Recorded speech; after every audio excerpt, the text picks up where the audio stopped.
So to install a LINIAN clip, first of all what you want to do is check the hole size on the box. The box will tell you whether it is a 6mm or a 10mm hole that you need to drill.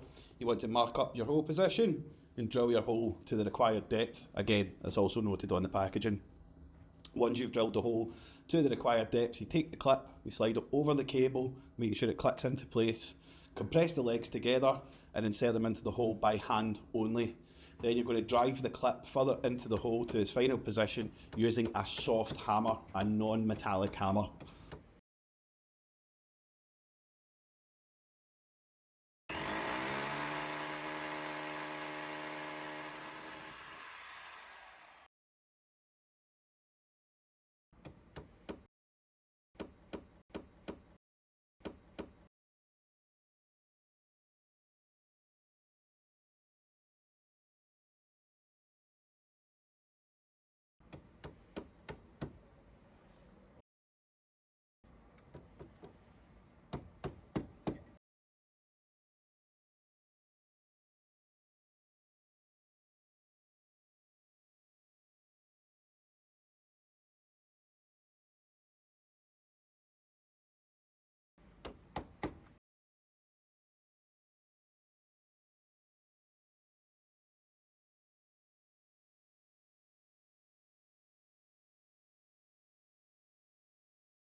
If you need to remove the clip, you want to get one of these,